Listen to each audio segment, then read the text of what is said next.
नमस्कार प्यारे साथियों, हमारे चैनल में आपका स्वागत है। ये कहानी है जंगल में रहने वाले एक ठग की दो बेटियों की, जो जंगल से गुजरने वाले मुसाफिरों को पट से लूटकर उनका कत्ल कर देती थी। पर फिर एक दिन एक ऐसा मुसाफिर आया जिससे उन सबकी जिंदगी बदल गई। बहुत समय पहले एक विशाल और समृद्ध राज्य था, जहां एक गुस्सैल राजा चंद्रनाथ रहता था। एक दिन उस गुस्सैल राजा ने अपने पुत्र के किसी दोष के कारण उसे देश निकाला दे दिया। राजकुमार ने दुखी मन से अपने गुजारे के लिए 4 लाल और कुछ स्वर्ण भी अपने साथ ले लिए और भरे हृदय से अपने पिता का महल छोड़ दिया। चलते चलते वो जब शहर से कुछ दूर पहुंचा तो उसे एक साधु का आश्रम दिखाई दिया। राजकुमार उस साधु को दंडवत प्रणाम करके एक तरफ बैठ गया। जब साधु ने उसकी मायूस शक्ल और देह पर कीमती वस्त्र देखे तो साधु ने उससे पूछा, बच्चा, तुम कौन हो और यहां कैसे आए हो? राजकुमार बोला, हे महात्मा जी, मैं राजा चंद्रनाथ का पुत्र मेघनाथ हूं। मुझे मेरे पिता ने देश निकाला दे दिया है, इसीलिए मैं परदेश जा रहा हूं। रास्ते में आपका आश्रम दिखाई दिया तो मेरे मन में आया कि आपके दर्शन करता चलो। साधु ने मेघनाथ की बात सुनकर कहा, बेटा, तुम नेक इंसान हो और परदेश जा रहे हो, इसलिए मैं तुम्हें 4 बातें बताता हूं। तुम उन बातों पर जरूर अमल करना। परदेश में ये बातें तुम्हारे अवश्य ही काम आएंगी। पहली बात यह कि परदेश में एक से भले 2 होते हैं।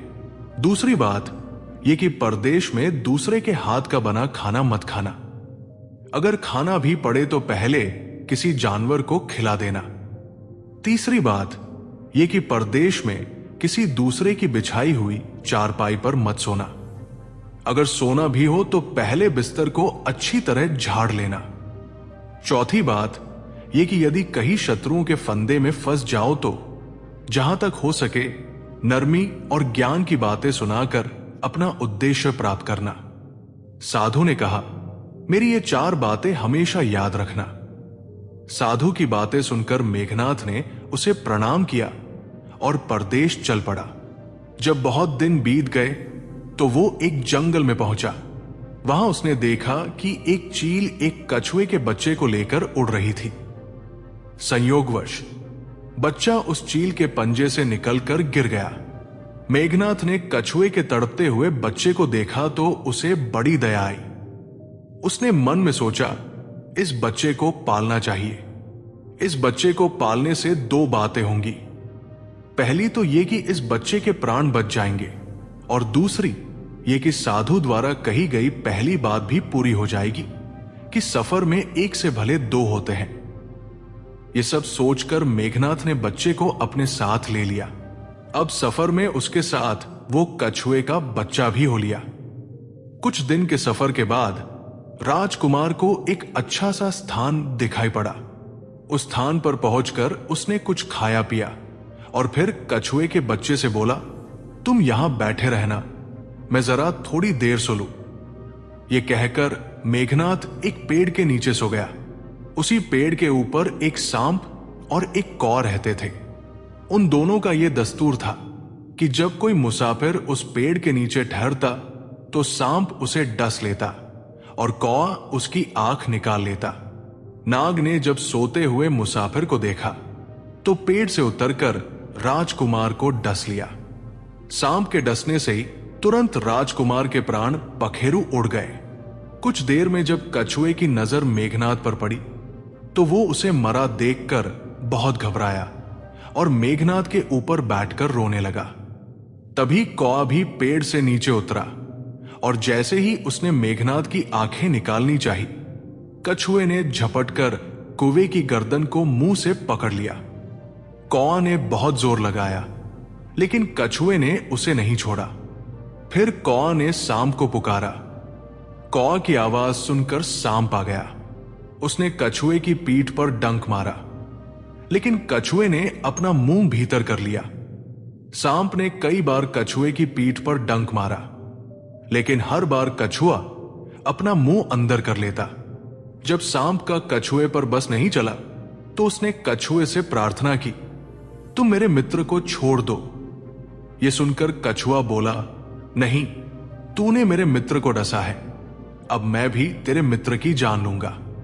तू मेरे मित्र को छोड़ दे तो मैं तेरे मित्र को जीवित कर दूंगा।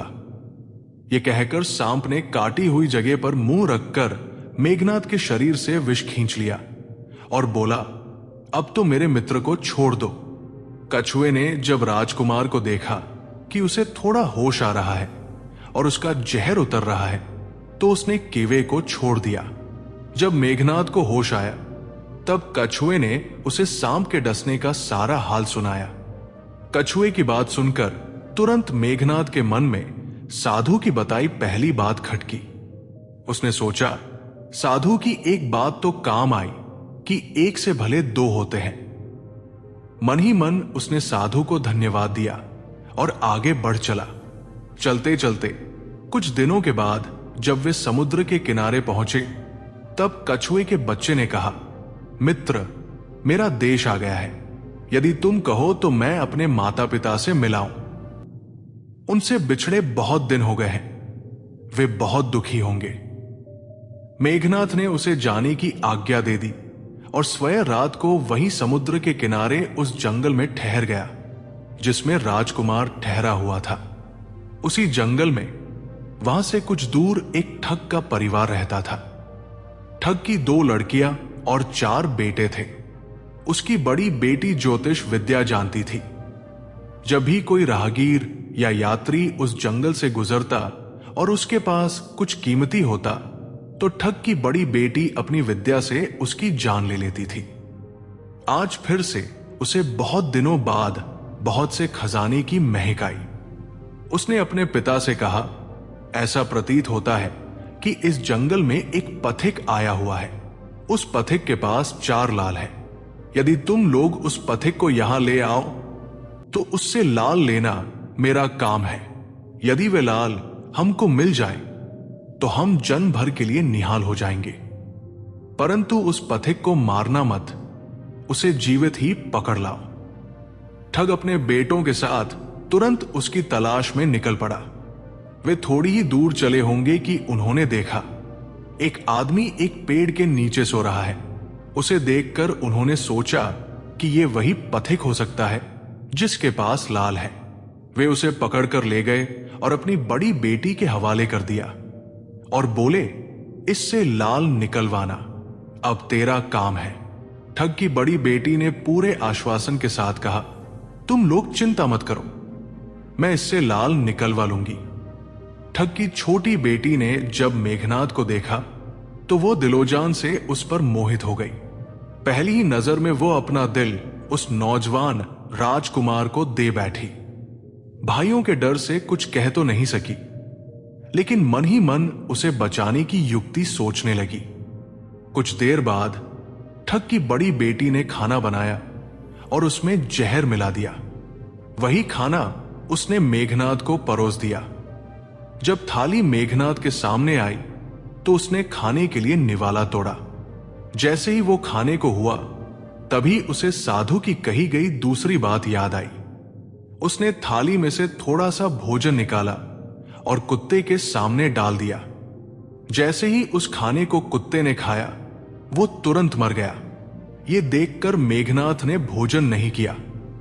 उसने मन में सोचा, साधु की दूसरी बात भी काम आई।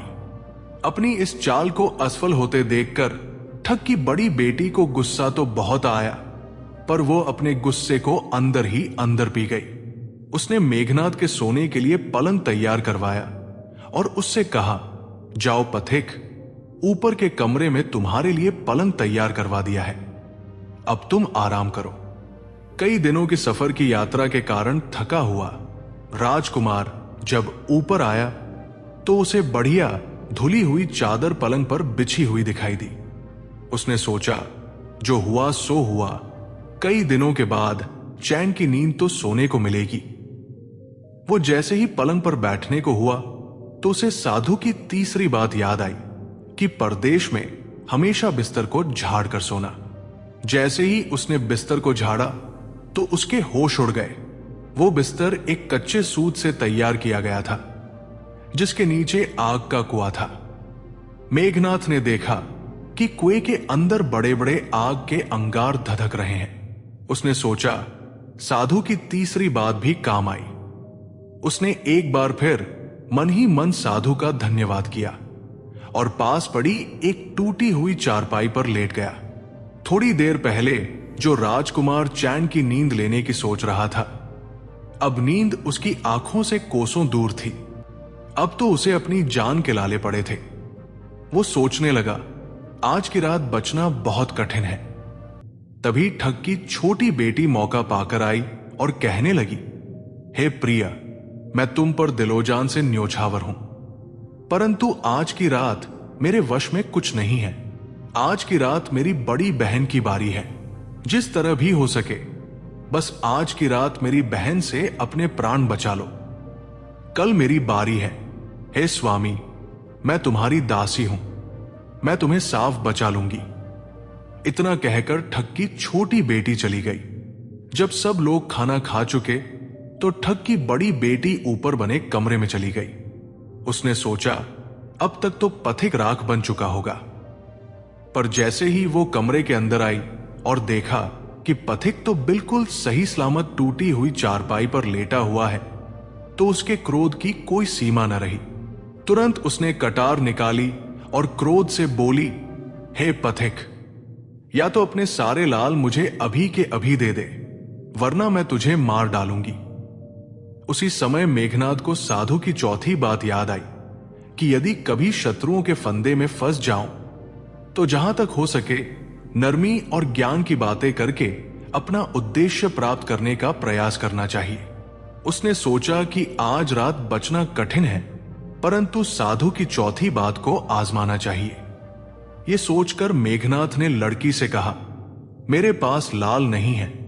यदि तू मुझे मारेगी तो वैसे ही पछताएगी जैसे राजा अपने तोते को मारकर पछताया था। लड़की गुस्से में बोली, कौन सा राजा और कौन सा तोता? क्या बक रहे हो तुम? तब राजकुमार ने कहा, तुम नहीं जानती? तो सुनो, एक राजा के पास एक बहुत समझदार और पढ़ा लिखा तोता था। वो बड़ा चतुर था। एक दिन राजा अपने तोते को साथ लेकर गंगा स्नान के लिए गया। राजा ने तोते को घाट पर बैठा दिया और स्वयं स्नान करने लगा। तभी तोते की नजर अमर फल पर पड़ी, जो नदी में बहता हुआ आगे बढ़ रहा था। तोता उस फल को नदी से बाहर निकाल लाया। जब राजा स्नान करके वापस आया तो तोता वो अमर फल देते हुए बोला, महाराज, ये अमर फल है, इसे खा लीजिए। राजा ने कहा, मैं अकेला अमर फल खाकर क्या करूंगा? इसे अपने बाग में लगाऊंगा। जब इसमें फल लगेंगे तब मैं अपने पूरे परिवार को खिलाकर सबको अमर कर दूंगा। गंगा स्नान से लौटकर राजा ने वो फल माली को देकर कहा, इस फल को बाग में लगा दो। कुछ ही दिनों में पेड़ फल फूल गया और उसमें फल लगने लगे। एक दिन एक फल पककर पेड़ से गिरा, जिसे सांप ने सूंघ लिया। इस कारण वो फल जहरीला हो गया। अनजान माली वो अमर फल लेकर राजा के पास आया। राजा फल देखकर बहुत खुश हुआ और कुछ सोचकर उसने वो फल पहले कुत्ते को खिलाने का निर्णय लिया। राजा बड़ा नीतिवादी और विचारवान था। वो जानता था कि बिना सोचे समझे किसी भी वस्तु को खाना ठीक नहीं होता। जैसे ही राजा ने वो फल कुत्ते को खिलाया, कुत्ता मर गया। ये देखकर राजा को बहुत क्रोध आया। उसने अपने तोते से कहा, बेईमान तोते, तू हमें जहर देकर मारना चाहता था। ये कहकर राजा ने क्रोध में आकर तोते को मार डाला। फिर राजा ने माली से कहा, इस पेड़ के चारों ओर घेरा डाल दो ताकि कोई इसका फल न खा सके। एक दिन उसी शहर में एक सास बहू के बीच भयंकर लड़ाई हो गई। बुढ़िया घर से बाहर निकलते हुए कहने लगी, आज मैं राजा के बाग में जाकर जहर वाला फल खा लूंगी। ये कहते हुए वो बाग में पहुंची। जैसे ही उसने एक फल तोड़कर खाया, वो 16 वर्ष की युवती बन गई। जब राजा को यह समाचार मिला तो उसे सारा माजरा समझते देर नहीं लगी। राजा को बहुत दुख हुआ। वो कहने लगा, वास्तव में ये अमर फल ही है। मैंने व्यर्थ ही इतने समझदार तोते को मार डाला। राजा की कहानी सुनाने के बाद मेघनाथ ठग की बेटी से कहता है, एक और कहानी सुनो बंजारे की। एक नगर में एक बंजारा रहता था जिसने एक कुत्ता पाल रखा था। वो कुत्ता बहुत समझदार था और बंजारा उसे अपनी औलाद से भी ज्यादा प्यार करता था। एक समय ऐसा आया कि कातक नाम की भयंकर बीमारी के चलते बंजारे का सारा परिवार उस बीमारी की भेंट चढ़ गया। बंजारे की करोड़ों की संपत्ति भी बिक गई। दुखी बंजारा अपने कुत्ते को लेकर आगरा में एक साहूकार के पास गया। उसने साहूकार से कहा, मुझे 1000 रुपए चाहिए, इसके बदले मैं अपना कुत्ता गिरवी रखता हूं। उस समय 1000 रुपए एक बहुत बड़ी रकम होती थी। पहले तो साहूकार ने मना कर दिया, लेकिन फिर कुछ सोचकर वो तैयार हो गया और बंजारे को 1000 रुपए दे दिए। कुछ ही समय बीता था कि एक रात सेठ के घर डाकू घुस आए। बंजारे का कुत्ता सब हरकते देख रहा था। उसने सोचा, अगर मैं भौंकूंगा तो परिवार के सभी लोग जाग जाएंगे और ये डाकू उनका भी कत्ल कर देंगे। ये सोचकर वो चुपचाप डाकुओं को देखता रहा। जब डाकू सेठ के घर से चोरी किए हुए धन को लेकर चलने लगे तो कुत्ता चुपचाप उनके पीछे पीछे चल दिया। सेठ के पास इतना धन था कि डाकू उसे निकाल तो लाए, लेकिन उसे लेकर चलने में असमर्थ हो गए। दिन निकलने के करीब था, इसलिए डाकुओं ने सोच विचार कर वो धन एक तालाब के अंदर छिपा दिया। उन्होंने सोचा कि बाद में इसे आराम से निकाल लेंगे। कुत्ते ने डाकुओं की सारी करामात देखी और फिर चुपचाप वापस सेठ के घर लौट आया। सुबह हुई तो सेठ के घर कोहराम मच गया। पता चला कि चोर सारा धन ले गए। सेठ का रो रो कर बुरा हाल था। आसपास के लोग उसे दिलासा दे रहे थे। सेठ ने रोते हुए कहा, मैंने सुना था कि बंजारे का कुत्ता बहुत समझदार है, लेकिन ये नमक हराम तो एक बार भौंका तक नहीं। तभी बंजारे का कुत्ता सेठ की धोती पकड़कर खींचने लगा। कुत्ते की हरकत देखकर पास खड़े एक समझदार व्यक्ति ने सेठ से कहा, सेठ जी, ये कुत्ता कुछ कहना चाह रहा है, हमें इसकी बात सुननी चाहिए। सेठ और बाकी सभी लोग कुत्ते के पीछे पीछे चल पड़े। कुत्ता सबको लेकर उसी तालाब के पास पहुंचा जहां रात को डाकुओं ने सारा धन छिपाया था। कुत्ता तालाब में घुसा और अशर्फियों से भरी थैली अपने मुंह में दबाकर बाहर ले आया। तुरंत सेठ के नौकर तालाब में कूद गए और चोरी किया हुआ सारा धन बरामद कर लिया। ये देखकर सेठ की आंखों में आंसू आ गए। वो कुत्ते से कहने लगा, मुझे माफ कर दो, मैंने तुम्हें बहुत बुरा भला कहा। इसके बाद सेठ ने वही कागज मंगवाया और बंजारे के नाम एक चिट्ठी लिखी। भाई बंजारे, तेरे कुत्ते ने मेरे 1000 रुपए पूरे कर दिए। मैं तेरे कुत्ते को तेरे पास वापस भेज रहा हूं। अगर तुझे और भी 10, 20, 500 या 1000 रुपए की जरूरत हो तो मेरे पास आकर ले जाना। इतने समझदार कुत्ते को मेरे पास छोड़ने के लिए मैं तहे दिल से तेरा धन्यवाद करता हूं। सेठ ने चिट्ठी कुत्ते के गले में बांधी और नम आंखों से उसे विदाई दी।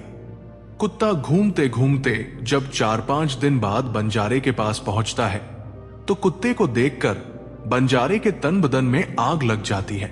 वो कहता है, मैं तुझे बनिए के पास गिरवी रख कर आया था और तू वहां से भाग आया। तूने मेरी बेइज्जती करवा दी। गुस्से से अंधा हुआ बंजारा तुरंत पिस्तौल निकालता है और कुत्ते को गोली मार देता है। फिर सिर पकड़कर वही बैठ जाता है। कुछ देर बाद जब उसकी नजर कुत्ते के गले में टंगी हुई पर्ची पर पड़ती है तो वो पर्ची निकालकर पढ़ता है। पर्ची पढ़ते ही बंजारा फूट फूट कर रोने लगता है। वो खून के आंसू रोता है, लेकिन अब भला क्या हो सकता था।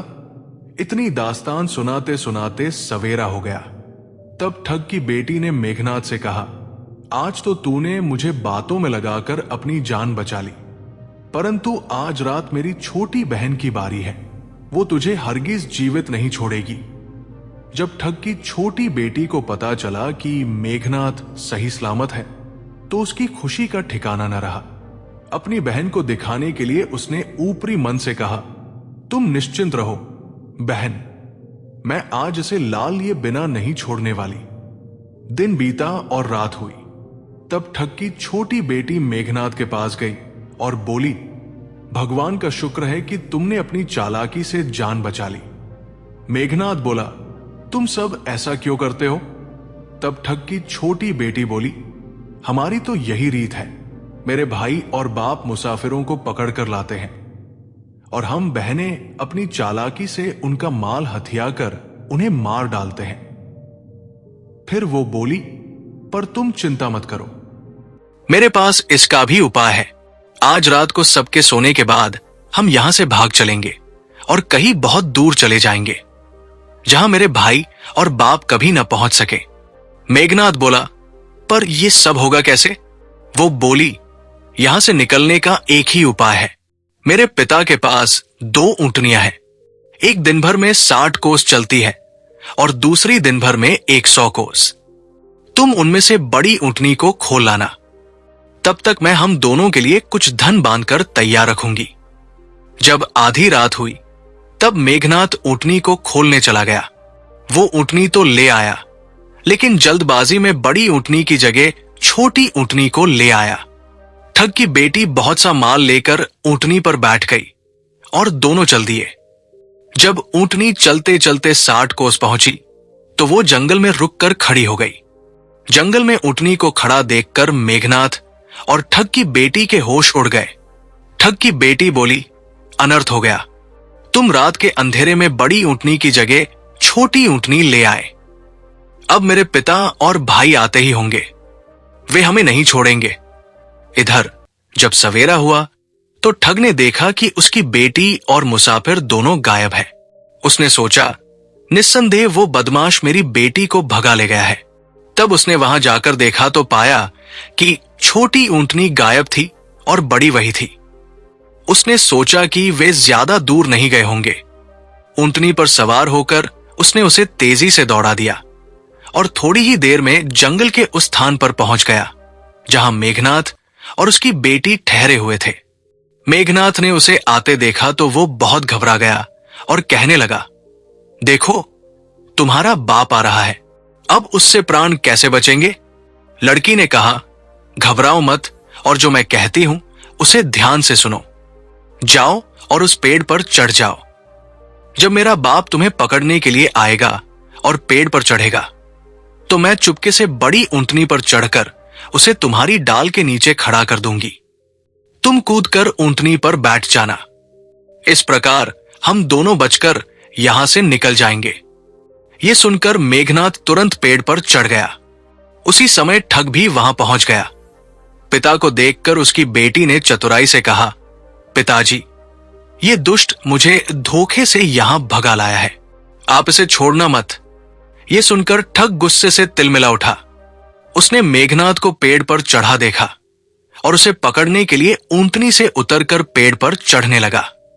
जैसे ही ठग ऊंटनी से उतरा, उसकी बेटी ने मौका देखकर बड़ी ऊंटनी पर चढ़कर उसे पेड़ के पास मेघनाथ की डाल के नीचे खड़ा कर दिया। मेघनाथ तुरंत कूदकर ऊंटनी पर बैठ गया। मेघनाथ के बैठते ही ठग की बेटी ने ऊंटनी को तेजी से दौड़ा दिया। ठग हाथ मलता रह गया। मेघनाथ और ठग की बेटी कई दिनों का सफर तय करके एक शहर पहुंचे और वहीं बस गए। मेघनाथ ठग की बेटी के साथ आराम से दिन बिताने लगा। जब उसके देश निकाले की अवधि समाप्त हो गई, तो वो उसे अपने राज्य ले गया और उससे विवाह कर लिया। दोनों ने हंसी खुशी जीवन व्यतीत किया। निष्कर्ष, मेघनाथ और ठग की बेटी की ये कथा हमें सिखाती है कि प्रेम और विश्वास का बंधन सबसे मजबूत होता है। जब बुद्धिमत्ता, धैर्य और निस्वार्थ प्रेम मिलते हैं, तो असंभव को भी संभव बनाया जा सकता है। जीवन में चाहे कितनी भी कठिन परिस्थितियां क्यों ना आए, सही निर्णय, संयम और परस्पर विश्वास हमें हर संकट से बाहर निकाल सकते हैं। बहुत समय पहले की बात है। एक गांव में एक धनवान सेठ रहता था।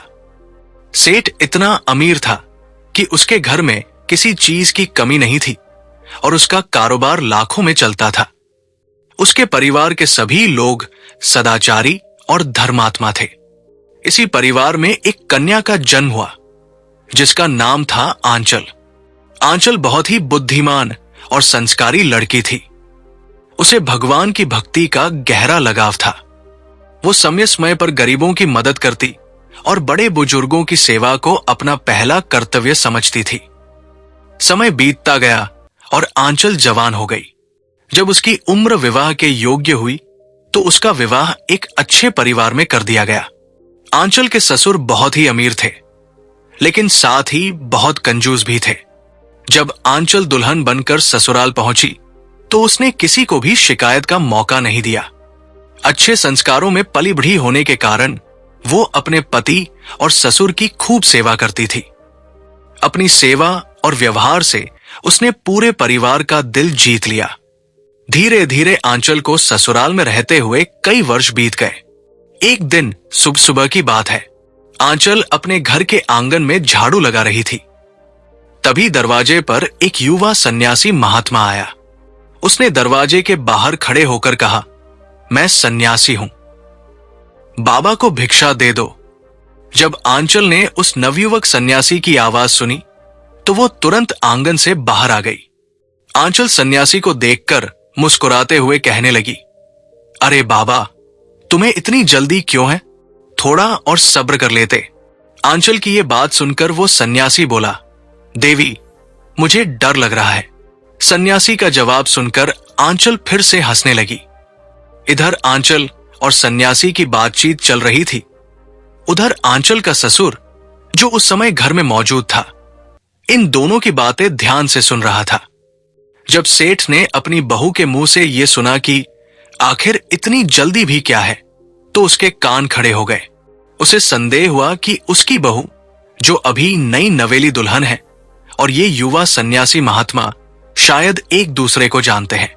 सेठ सोचने लगा, लगता है मेरी बहू और इस सन्यासी महात्मा के बीच कोई चक्कर चल रहा है। मेरी बहू की मंशा कुछ ठीक नहीं लग रही। तभी तो इस सन्यासी ने कहा कि उसे डर लग रहा है। अब सेठ ने और ध्यान से उनकी बातें सुनने का फैसला किया। उसने देखा कि आंचल और सन्यासी दोनों हंस हंस कर बातें कर रहे थे। सेठ सोचने लगा, हो न हो, मेरी बहू का इस सन्यासी के साथ कोई न कोई संबंध जरूर है। मैं आगे सुनता हूं कि ये लोग और क्या बातें करेंगे। सेठ अपनी चारपाई से उठकर उनके वार्तालाप को ध्यान से सुनने लगा। इधर सन्यासी ने आंचल से पूछा, हे देवी, तुम्हारी उम्र कितनी है? आंचल ने मुस्कुराते हुए उत्तर दिया, महात्मा, अभी मेरी उम्र ही क्या है, मैं तो अभी सिर्फ 10 वर्ष की हूं। यह सुनकर सेठ, जो अपने कमरे में खड़ा था, चौंक गया। वह उनकी बातों को ध्यान से सुन रहा था और उसके शक को और बल मिलने लगा। जब उसने सुना कि उसकी बहू कह रही है कि उसकी उम्र भी केवल 10 वर्ष की है, तो उसे गहरा झटका लगा। सेठ सोचने लगा, आखिर मेरी बहू ये सब क्या कह रही है?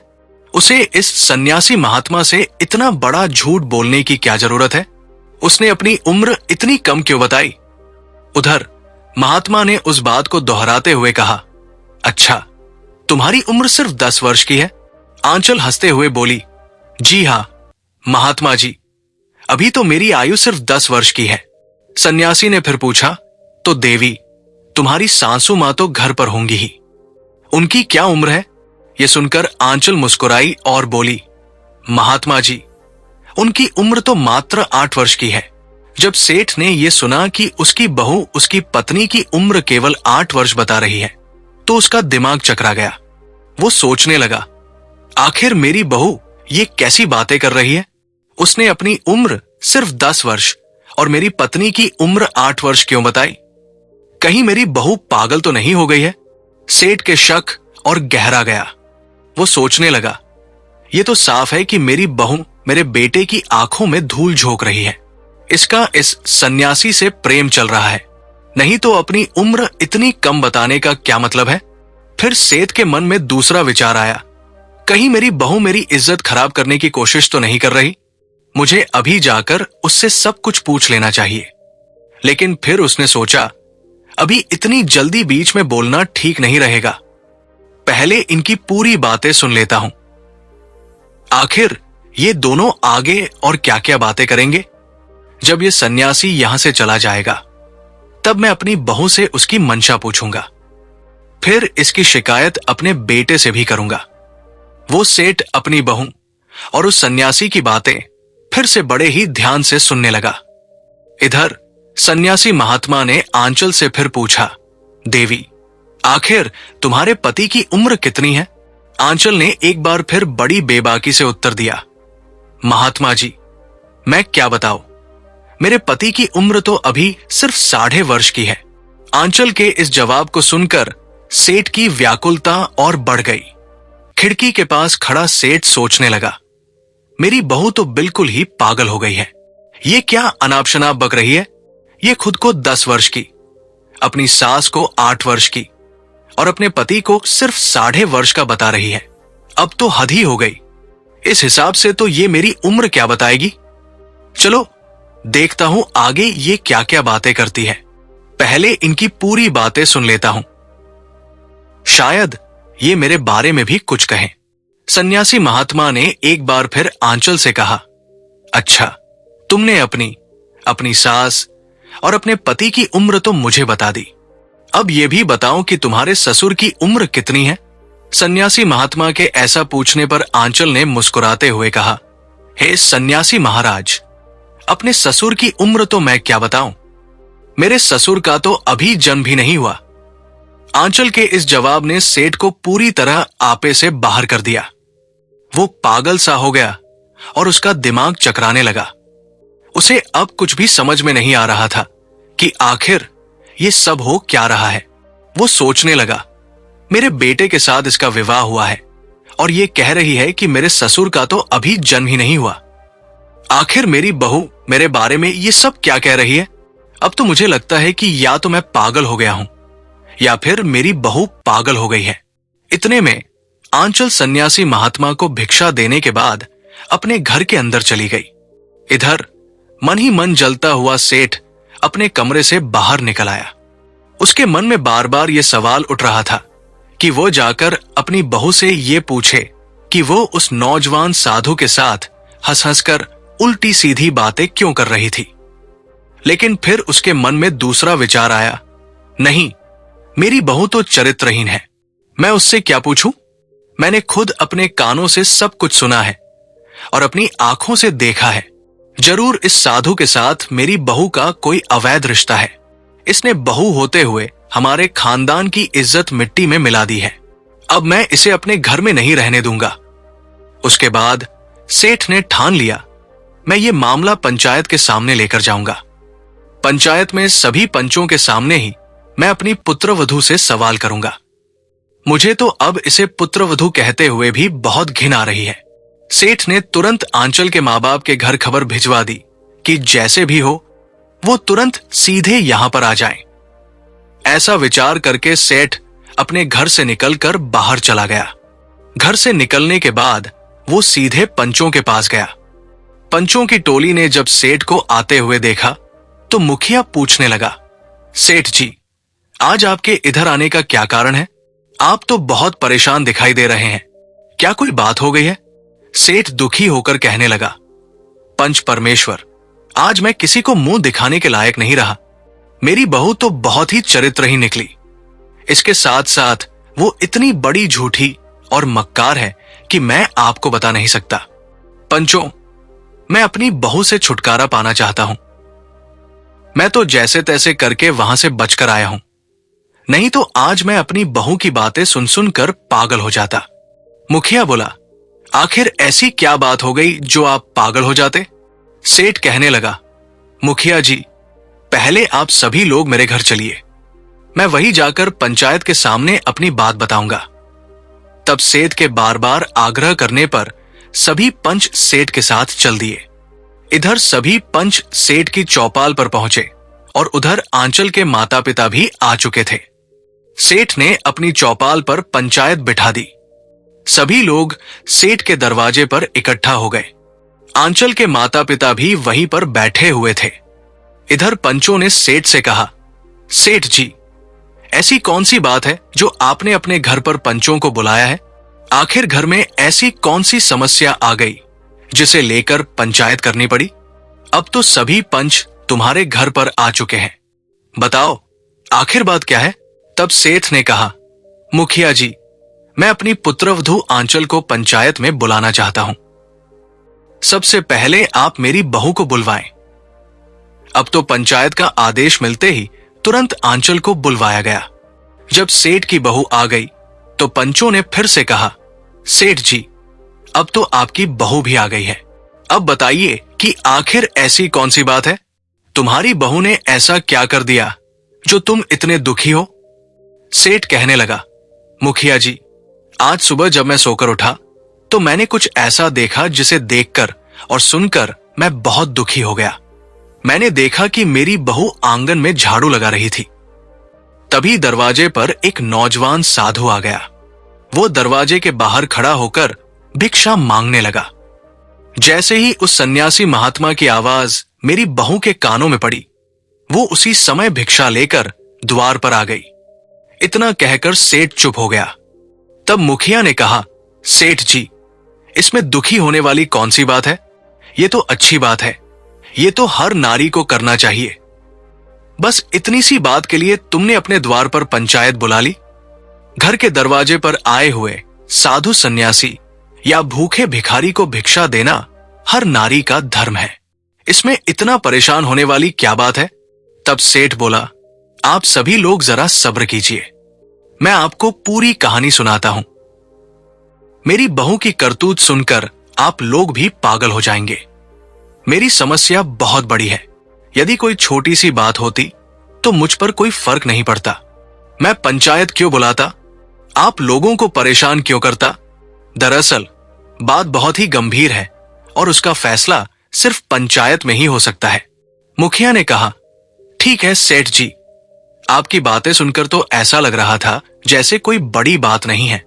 सेठ बोला, अरे नहीं, जिस बात को लेकर मैं इतना चिंतित हूं, यदि वो बात भी जान लेंगे तो आप भी मेरी परेशानी को समझ जाएंगे। तब मुखिया कहने लगा, सेठ जी, आप इतनी देर से हमें गोल गोल घुमा रहे हैं, साफ साफ क्यों नहीं बताते कि आखिर बात क्या है? तब सेठ ने कहा, देखो, बात यह है कि मेरे दरवाजे पर भिक्षा मांगने के लिए एक नौजवान सन्यासी आया। मेरी बहू को चाहिए था कि वो चुपचाप उसे भिक्षा दे देती। उससे बातचीत करने की क्या जरूरत थी? और अगर बातचीत कर भी रही थी तो उसने ऐसी बातचीत की कि यदि आप लोग भी सुन लेंगे तो आपको भी लगेगा कि मेरी बहू ठीक नहीं है। तब आपको समझ में आएगा कि आखिर मैंने पंचायत क्यों बुलाई है। अब आप लोग ये बात मेरी बहू के मुंह से ही सुनिए कि मेरी बहू और नौजवान सन्यासी के बीच आखिर क्या बातचीत हुई थी। सेठ की बात सुनकर उसकी बहू कहने लगी, पिताजी, बताने के लिए तो मैं भी बता सकती हूं कि मेरे और उस सन्यासी के बीच में क्या बातचीत हुई थी, लेकिन पिताजी, घर में पंचायत तो आपने बुलाई है, इसीलिए पहला अधिकार आपका बनता है कि आप बताएं। उसके बाद मैं आपके एक एक सवाल का उत्तर दूंगी। बहू की बात सुनने के बाद पंचों को भी लगा कि वो ठीक कह रही है। तब मुखिया ने सेठ से कहा, अब आप इधर उधर की बात मत घुमाइए, अपनी समस्या को हमें बता दीजिए। आपको अपनी बहू से क्या परेशानी है? उसने ऐसा क्या कर दिया जो आपको इतनी बेचैनी हो रही है? क्या उसने कोई ऐसा कदम उठा लिया जो समाज और मर्यादा के विरुद्ध है? यदि उसने ऐसा किया है तो उसे पंचायत की ओर से दंड दिया जाएगा। आप बिल्कुल निश्चिंत रहिए, पहले आप पंचायत को पूरी बात बताइए। तब सेठ बोलने लगा, अरे भाई, बात कुछ ऐसी है जिसे बताने में मुझे बहुत ही लज्जा आ रही है। आप लोगों को तो मालूम है कि मैं इस गांव का बहुत इज्जतदार व्यापारी हूं, लेकिन मुझे लगता है कि मेरी बहू ने मेरी सारी इज्जत मिट्टी में मिला दी। मेरा सारा मान सम्मान उसने महात्मा से बातें करके धूल में मिला दिया। वे कुछ ऐसी बातें हैं जिन्हें न तो मैं कह सकता हूं और न ही आपको सुनने में अच्छी लगेंगी, इसीलिए आप आंचल से ही पूछ लीजिए। तब मुखिया ने आंचल से कहा, बहू, अब तुम ही बता दो कि आखिर सन्यासी और तुम्हारे बीच ऐसी क्या बातें हुई थी। आंचल कहने लगी, ठीक है पिताजी, यदि आपको बताने में शर्म आती है तो मैं ही बता देती हूं कि मेरी और महात्मा के बीच में क्या बातचीत हुई थी। लेकिन पिताजी, शुरुआत तो आपको ही करनी पड़ेगी। पहली बात आप कहेंगे और फिर मैं उसका उत्तर दूंगी। यदि मैं गलत हुई तो पंचायत मुझे जो भी सजा सुनाएगी मुझे मंजूर होगी। सेठ ने कहा, सब लोग ध्यान से सुनो। मेरे दरवाजे पर एक सन्यासी महात्मा भिक्षा मांगने के लिए आया था। फिर सेठ ने अपनी बहू की तरफ देखते हुए कहा, जब वो सन्यासी आया तो तुमने उससे क्या कहा था? आंचल ने जवाब दिया, सन्यासी से बात करते हुए मैंने कहा था, सन्यासी, अभी इतनी जल्दी किस बात की है? यह सुनकर सेठ बोला, क्या तुमने यही कहा था या नहीं? सारी पंचायत जानना चाहती है कि तुमने उस महात्मा को ऐसा क्यों कहा। ससुर के वचन सुनकर आंचल ने कहा, हां पिताजी, मैंने ये बात उस महात्मा से कही थी। सेठ ने पूछा, फिर तुम्हारे पूछने पर उसने क्या उत्तर दिया था? आंचल ने उत्तर दिया, ससुर जी, उस सन्यासी महात्मा ने मुझे कहा था कि उसे बहुत डर लग रहा था। सेठ ने कहा, तो बहू, अब तुम ही पूरी पंचायत के सामने ये बात बताओ कि इन सब बातों का क्या मतलब था। ऐसी बात सुनकर भला किसका दिमाग नहीं घूमेगा? मैं तो तभी समझ गया था कि तुम चरित्रहीन हो, इसीलिए अब मैं तुम्हें अपने घर में नहीं रखूंगा। आंचल ने जवाब दिया, ससुर जी, अगर मेरी बात गलत निकली तो मैं सबके सामने कहती हूं कि मैं खुद ही आपका घर छोड़कर चली जाऊंगी। लेकिन पहले आप मेरी पूरी बात सुन ले। पिताजी, मैंने उस नौजवान सन्यासी से इसीलिए ये बात कही थी कि उसने छोटी सी उम्र में ही सन्यास धारण कर लिया। वो उम्र खेलने कूदने और हंसने खेलने की होती है। उस उम्र में वो वैराग्य धारण करके सन्यासी बन गया। मैंने उससे यही पूछा था कि तुम्हारी तो अभी बहुत उम्र पड़ी है। लोग जब बूढ़े हो जाते हैं तब भगवान का भजन करते हैं, लेकिन तुम तो अभी से भगवा धारण करके घूम रहे हो। इसीलिए मैंने उससे कहा था कि अभी इतनी भी क्या जल्दी है कि तुम महात्मा बन गए। मेरी बात का जवाब उसने ये कहकर दिया था कि उसे डर लग रहा था। सन्यासी की इस बात का मतलब यह था कि मौत का कोई भरोसा नहीं है, वो कब आएगी इसका कोई पता नहीं होता। लोग अक्सर बुढ़ापे में भजन करने लगते हैं, लेकिन असलियत यह है कि हमें एक पल का भी भरोसा नहीं कि मौत कब आकर दबोच लेगी। मरने से पहले मनुष्य को अपने कल्याण के लिए जितना हो सके भगवान का भजन और सत्कर्म करना चाहिए। यही सब उसके साथ जाएंगे। इसीलिए इतनी कम उम्र में मैंने सन्यास धारण कर लिया, क्योंकि मुझे नहीं पता कि मेरी जिंदगी का अंत कब होगा। मैं नहीं जानता कि मेरी सांसें कब थम जाएंगी। मैंने जवानी में ही बहुत से लोगों को मरते हुए देखा है और इसी डर की वजह से मैंने जवानी में ही सन्यास धारण किया। तभी उस सन्यासी महात्मा ने मेरे पूछने पर कहा था कि उसे बहुत भारी डर लग रहा था। अब आप ही बताइए ससुर जी, क्या उस सन्यासी ने कुछ गलत कहा था? आंचल की बातें सुनकर अब तो सारी पंचायत के लोग उसकी बुद्धि की प्रशंसा करने लगे। ससुर को भी समझ में आ गया कि उसकी बहू की बातों का बहुत ही स्पष्ट और सच्चा मतलब था और वो बेकार में ही अपनी बहू पर संदेह कर रहा था। फिर आंचल ने कहा, पिताजी, अभी मेरी बातें पूरी नहीं हुई है। मैं आगे की बातों का मतलब भी आपको बताती हूं। उसके बाद सन्यासी महात्मा ने मुझसे पूछा था कि मेरी उम्र क्या है। तब मैंने उस सन्यासी महात्मा से कहा था कि अभी तो मेरी उम्र सिर्फ 10 साल की है। मैंने यही कहा था न पिताजी? सेठ ने तुरंत जवाब दिया, हां, तुमने यही कहा था। लेकिन तुमने अपनी आयु उस सन्यासी को 10 वर्ष की क्यों बताई, जबकि तुम्हारी आयु तो 30 वर्ष की हो चुकी है? सन्यासी से तुमने झूठ क्यों बोला? ये झूठ बोलने के पीछे आखिर क्या कारण था? आंचल ने कहा, पिताजी, थोड़ा सब्र कीजिए। मैं ये भी आपको बताऊंगी कि मैंने ऐसा क्यों कहा कि मेरी आयु अभी सिर्फ 10 वर्ष की है। पिताजी, वैसे तो मेरी आयु 30 वर्ष की हो चुकी है, लेकिन इस आयु को मैं अपनी आयु नहीं मानती। मैं तो अपनी आयु सिर्फ 10 वर्ष की ही मानती हूं, क्योंकि आज से 10 साल पहले मैंने एक संत को अपना गुरु मानकर ईश्वर की भक्ति शुरू की थी। 10 वर्ष पहले ही मुझे भगवान की भक्ति का ज्ञान हुआ था। उनकी कथा और कीर्तन में मेरा मन लगने लगा था। जब से मैं भगवान से जुड़ी हूं और उन्हें पहचान गई हूं, जितना समय मेरा भगवान की भक्ति में बीता है, उतनी ही उम्र मेरी सार्थक है। बाकी जीवन तो मेरा व्यर्थ चला गया। संसार में मनुष्य चाहे जितना भी जी ले, लेकिन उतनी ही आयु उसकी सफल मानी जाएगी जितना समय उसने भगवान का भजन और सत्कर्म करने में बिताया है। बाकी की उम्र तो उसने पशुओं की तरह बिता दी। वो तो सिर्फ खाया, पिया और सोया है। ये सब काम तो पशु भी करते हैं। इस आयु को मैं व्यर्थ समझती हूं। मैं पिछले 10 वर्षों से ईश्वर की भक्ति से जुड़ी हूं।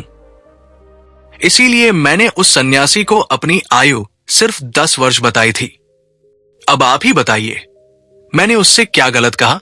आंचल का जवाब सुनकर सेठ निरुत्तर हो गया। उसे तो कोई जवाब सूझ नहीं रहा था। पंचायत के लोग आंचल का जवाब सुनकर वाह वाह करने लगे और कहने लगे, धन्य हो पुत्री, वाकई में तुम बहुत ही समझदार हो। तब सेठ कहने लगा, बहू, तुमने तो अपनी आयु 10 वर्ष बताई। ये बात तो मेरी समझ में आ गई, लेकिन तुमने अपनी सास की उम्र 8 वर्ष क्यों बताई और अपने पति की उम्र सिर्फ 4.5 वर्ष क्यों बताई, जबकि तुम्हारी सास की उम्र अब 60 के ऊपर हो चुकी है? इसका मतलब भी मुझे जरूर समझाओ। तब सेठ की पुत्रवधू कहने लगी, सेठ जी, आप मेरी बात को बहुत ही ध्यान से सुनिए। सन्यासी के पूछने पर मैंने ऐसा क्यों बोला था? ससुर जी, जब मैं अपने मायके से ससुराल आई थी, तब न तो आपके घर में कोई पूजा पाठ होता था और न ही कोई कथा सत्संग। लेकिन मेरे कहने पर सासू मां ने सत्संग में जाना शुरू किया, भगवान के भजन सुनने लगी और ईश्वर की भक्ति करने में लग गई। उन्हें भजन करते, सत्संग सुनते और भगवान की पूजा करते हुए अभी 8 साल का समय हो गया है। इसीलिए सन्यासी महात्मा के पूछने पर मैंने उन्हें बता दिया था कि मेरी सासू मां की उम्र अभी 8 वर्ष की हुई है। एक छोटे बच्चे को भी बच्चा न समझे, क्योंकि जब मौत आती है तो वो न बूढ़े को देखती है, न जवान को और न ही किसी बालक को। वह तो बस उस व्यक्ति को उठाकर ले जाती है, चाहे वो कोई बालक हो या जवान। इसीलिए भगवान का भजन और सत्कर्म बचपन से ही शुरू कर देना चाहिए। बुढ़ापा आखिर किसने देखा है? क्या पता बुढ़ापे तक हम पहुंच पाए या नहीं। यही बात उस सन्यासी ने कही थी कि मैं मौत से डर गया था। इसीलिए इतनी कम उम्र में मैंने सन्यास धारण कर लिया, क्योंकि मुझे नहीं पता कि मेरी जिंदगी का अंत कब होगा। मैं नहीं जानता कि मेरी सांसें कब थम जाएंगी। मैंने जवानी में ही बहुत से लोगों को मरते हुए देखा है और इसी डर की वजह से मैंने जवानी में ही सन्यास धारण किया। तभी उस सन्यासी महात्मा ने मेरे पूछने पर कहा था कि उसे बहुत भारी डर लग रहा था। अब आप ही बताइए पिताजी, मैंने क्या गलत कहा? बहू की बात सुनकर सेठ कहने लगा, अच्छा तो ये बात थी, मैं तो तुम्हें पागल समझ रहा था। बहू ने आगे कहा, पिताजी, इसी हिसाब से मैंने अपने पति की आयु भी 4.5 वर्ष बताई थी, क्योंकि पिताजी 4.5 वर्ष पहले सासू मां की तबीयत बहुत खराब हो गई थी और वो चल भी नहीं पा रही थी। तब मेरे पति मुझे और मेरी सासू मां को मंदिर तक ले जाया करते थे। इसी बहाने मेरे पति को भी भगवान के दर्शन हो जाते थे। धीरे धीरे उनकी रुचि भी भगवान की भक्ति में लगने लगी। इसीलिए ऐसा समझ लीजिए कि मेरे पति का भी जन्म उसी दिन हुआ था जब उन्होंने भगवान की भक्ति में कदम रखा। इसीलिए मैंने सन्यासी महात्मा के पूछने पर अपने पति की उम्र सिर्फ 4.5 वर्ष बताई थी।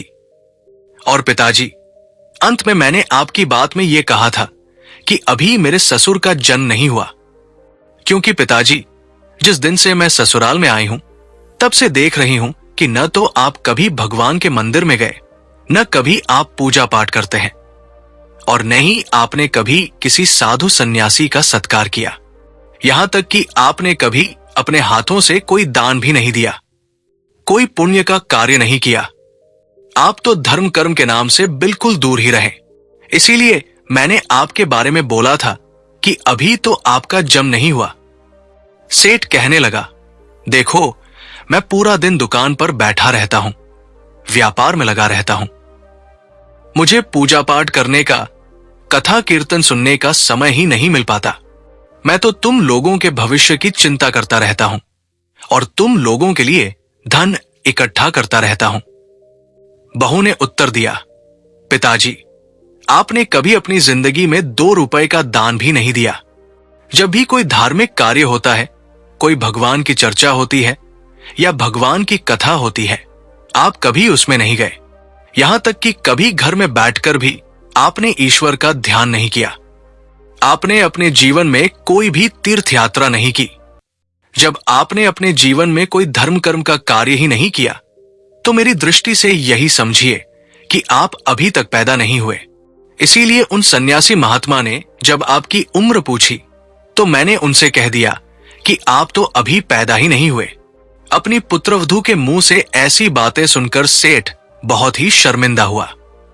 उसने पूरी पंचायत के सामने अपने दोनों कान पकड़कर अपनी बहू से क्षमा मांगी और कहने लगा, बेटी, मैं तुम्हारे बारे में गलत सोच रहा था, मुझे क्षमा कर दो।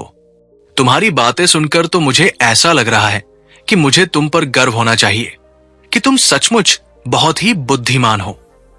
इसके बाद सभी पंचों से हाथ जोड़कर सेठ ने माफी मांगी और अपनी पुत्रवधू को लेकर घर के अंदर चला गया।